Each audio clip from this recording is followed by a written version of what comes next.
Assalamualaikum warahmatullahi wabarakatuh. Perkenalkan, nama saya Nur Afifah dari kelas 3B.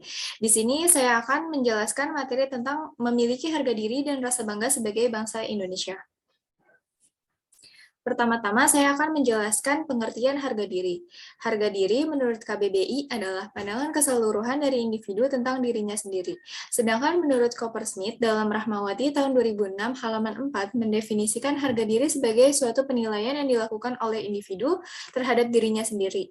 Penilaian tersebut mencerminkan sikap penerimaan dan penolakan serta menunjukkan seberapa jauh individu percaya bahwa dirinya mampu, penting, berhasil, dan berharga. Selanjutnya, menurut kalian seberapa pentingnya memiliki harga diri itu? Nah, pentingnya memiliki harga diri yang pertama adalah dengan memiliki harga diri, kita bisa dihormati satu sama lain. Yang kedua, dengan harga diri kita memiliki derajat yang sama terhadap orang lain. Dan yang ketiga, harga diri juga penting agar kita tidak diremehkan dan direndahkan oleh orang lain. Selanjutnya, coba kalian sebutkan bentuk-bentuk harga diri. Nah, di sini saya akan mencoba menjelaskan bentuk-bentuk harga diri. Yang pertama, menghargai diri sendiri. Harga diri perlu kita jaga supaya yang pertama mencintai diri sendiri, yang kedua memiliki rasa percaya diri, yang ketiga dihargai oleh orang lain, dan yang keempat menumbuhkan semangat hidup. Contoh bentuk menjaga harga diri antara lain yang pertama adalah menjaga mulut dan lidah untuk bicara yang baik. Yang kedua berpakaian yang bersih, rapi, dan sopan. Dan yang ketiga tidak berkata kasar yang dapat menyinggung perasaan orang lain. Nah, yang kedua yaitu bentuk menghargai diri yang kedua adalah menghargai orang lain. Misalnya yang pertama itu menghargai yang lebih muda. Contohnya tuh misalnya menyayangi adik, senang membantu adik yang kesulitan, senang membimbing dan menasihati adik untuk kebaikan. Yang kedua menghargai teman sebaya. Contohnya mau mendengar pendapat teman, ya tidak menghina kekurangan teman, ikhlas membantu teman yang kesulitan. Dan yang ketiga, menghormati yang lebih tua. Contohnya menaati nasihat dan perintah guru dan orang tua. Menjaga nama baik guru dan orang tua, mempersilahkan mengambil makan terlebih dahulu pada saat makan bersama, dan meminta izin jika ingin meninggalkan kelas atau keluar rumah. Dan yang ketiga, yaitu mengakui kelebihan dan kekurangan diri sendiri. Harga diri yang sejati tidak berarti harus bersikap sombong apabila memiliki kelebihan atau gengsi memiliki kekurangan. Selanjutnya, perilaku apa saja yang mencerminkan harga diri? Nah, di sini saya akan mencoba menyebutkan perilaku yang mencerminkan harga diri. Ada 3, di lingkungan keluarga, di lingkungan sekolah, dan di lingkungan masyarakat. Yang pertama, di lingkungan keluarga, taat beragama. Yang kedua, menjaga nama baik keluarga. Yang ketiga, mudah memaafkan kesalahan saudaranya. Yang keempat, menjauhkan diri dari sikap menang sendiri. Dan yang kelima adalah membiasakan sikap saling menghormati dan pengertian. Nah, di lingkungan sekolah itu yang pertama menghormati bapak atau ibu guru, yang kedua rukun dengan sesama teman, yang ketiga mengikuti pelajaran dengan tertib, yang keempat selalu mengikuti kegiatan sekolah dan berprestasi, dan yang kelima yaitu menaati tata tertib sekolah dengan penuh dan kesadaran. Dan yang terakhir di lingkungan masyarakat. Yang pertama yaitu ikut kegiatan kampung, dan yang kedua ikut menjaga keamanan dan ketertiban. Yang ketiga ikut menjaga kebersihan di lingkungan. Yang keempat, mau bergaul dengan siapa saja tanpa membeda-bedakan. Dan yang kelima, bersikap ramah dan sopan. Lalu apa saja yang menjadi kekhasan bangsa Indonesia? Kekhasan bangsa Indonesia. Indonesia merupakan bangsa yang istimewa dan unik. Keunikan dan keistimewaan Indonesia terletak pada kekayaan dan keanekaragaman yang dimilikinya, baik berupa budaya, alam, maupun sikap masyarakat yang terkenal ramah. Nah, yang pertama yaitu ada kebinekaan dan keberagaman. Bangsa Indonesia memiliki semboyan atau moto Bhinneka Tunggal Ika. Semboyan ini diambil dari kalimat dalam kitab Sutasoma karya Amputan Tular.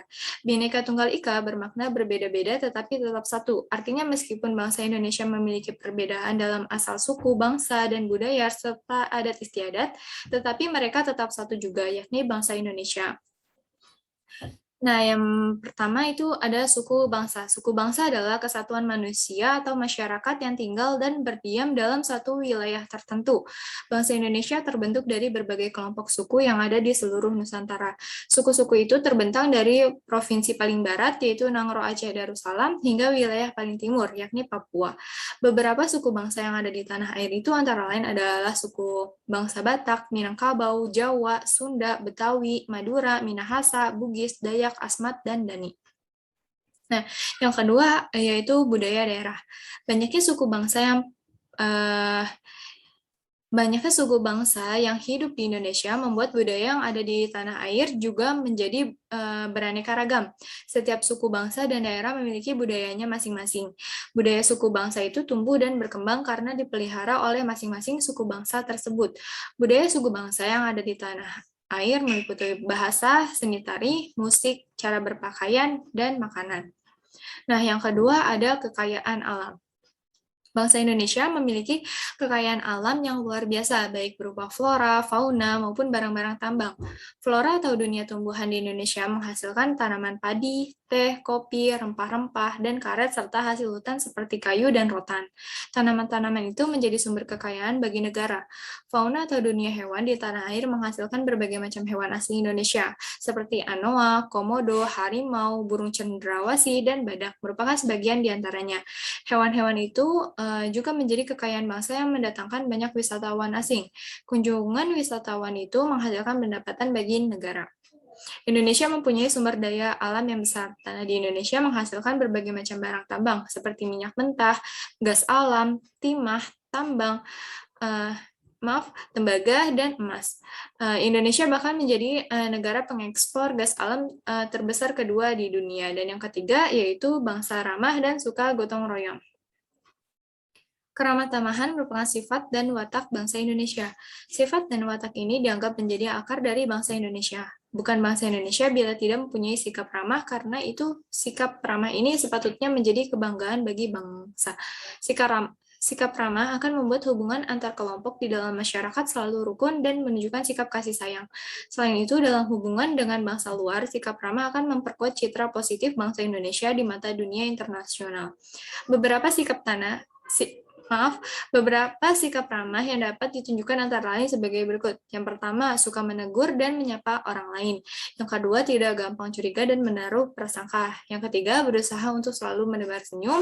Yang keempat, menolong orang yang kesusahan. Dan yang kelima, tidak pelit dan selalu mau berbagi. Selanjutnya, bagaimana cara menampilkan rasa bangga sebagai anak Indonesia? Rasa bangga sebagai anak Indonesia yang pertama yaitu mau belajar dan bekerja keras. Belajar untuk mewujudkan kebanggaan sebagai bangsa Indonesia adalah dengan bekerja dan belajar keras. Dengan bekerja dan belajar keras, kita akan menjadi generasi yang tangguh, terampil, dan teruji. Indonesia hanya bisa maju bila generasi yang mewarisinya adalah para pelajar yang penuh semangat dan mau bekerja keras. Para pelajar yang lemah dan malas akan tersingkir. Mereka tidak akan kuat menghadapi persaingan dengan masyarakat atau bangsa lain. Hanya pelajar yang tangguh yang akan mampu menjadi generasi penerus di negeri ini. Dan yang kedua adalah bersikap terpuji. Apakah sikap terpuji itu? Pernahkah kamu melakukannya? Nah, sikap terpuji adalah sikap yang menampilkan wujud dan pancaran kebenaran hati nurani. Sikap terpuji banyak macamnya, seperti kasih sayang terhadap orang tua, jujur, dan bersikap apa adanya, tidak sombong, suka menolong, lembut terhadap yang lemah, menghormati dan menghargai orang yang lebih tua merupakan sebagian dari sikap terpuji. Sikap dan perbuatan terpuji dapat dilakukan di mana saja, kapan saja. Misalnya di rumah, di sekolah, atau lingkungan masyarakat. Merupakan tempat yang cocok bagi kita untuk melakukan sikap terpuji. Di rumah kita bisa menghargai dan menghormati ayah dan ibu. Kita juga rukun dengan saudara atau kerabat. Sedangkan di sekolah kita tidak suka mengancam teman sendiri. Dengan teman kita menunjukkan sikap bersahabat. Dan di lingkungan masyarakat kita bersikap ramah dan bergaul dengan siapa saja. Jika semua pelajar yang ada di Indonesia cinta terhadap sikap dan perbuatan terpuji, maka bangsa Indonesia akan menjadi bangsa yang besar. Hal ini dikarenakan masing-masing pribadi berusaha menjaga sikapnya di hadapan orang lain. Mereka tidak puas jika belum menunjukkan sikap terpuji sebagai wujud kecintaan terhadap bangsa dan negara. Nah, sekian yang dapat saya sampaikan. Kurang lebihnya mohon maaf. Wassalamualaikum warahmatullahi wabarakatuh.